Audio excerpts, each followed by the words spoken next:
আজ তোমাদের আমি এটা সিম্পল অক্সিডাইজ ঝুমকা মেকিং করা শেখাবো খুব সহজ পদ্ধতিতে। তাহলে চলো ভিডিওটা স্টার্ট করা যাক। ইয়ারিংটা শুরু করছি আমি বানাতে। একটা ইয়ারিং বানানো আছে, তোমরা দেখতে পাচ্ছ একটা ঝুমকা, আর একটা সেম প্রসেসে ওইভাবেই ঝুমকাটা বানাতে হবে। তো আমি জাম্পিং দিয়ে হ্যাঙ্গিংটা আগে থেকেই লাগিয়ে রেখে দিয়েছি। এবার জাম্পিং ঢুকিয়ে লটকনগুলো একটা একটা করে আটকে দিতে হবে। আর জাম্পিংটা খুব ভালো করে তোমরা করবে, যখন এটা বানাবে তখন খুব ভালো করে মুখটা বন্ধ করবে, কারণ এটা যদি মুখটা ফাঁক থেকে যায় তাহলে এটা খুলে যেতে পারে। তাই জন্য জাম্পিংটা খুব ভালো করে টাইট করে আটকাতে হবে। দেখো আমি যে প্রসেসে আটকাচ্ছি সেভাবে টান করে আটকাবে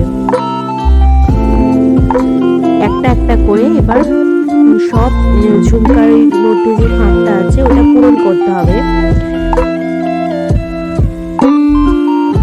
আমি এখানে গোল্ডেন লটকন নিয়েছি, তোমাদের ইচ্ছা মতো কালার নিতে পারো, মাল্টি কালার নিতে পারো, তোমরা তোমাদের ড্রেসে ম্যাচিং করে এক কালার নিতে পারো। ঝুমকাটা আমার অলরেডি রেডি হয়ে গেছে, এবার তোমরা এটাকে ইউজ করতেই পারো। তাহলে বন্ধুরা, ভিডিওটা যদি তোমাদের ভালো লেগে থাকে প্লিজ একটা কমেন্ট করো, আর আমার চ্যানেলটাকে সাবস্ক্রাইব করে বেল আইকনটা প্রেস করে দিও, যাতে আমি আবার যখন নতুন নতুন ভিডিও দেবো তোমরা সেটা তাড়াতাড়ি দেখতে পাও।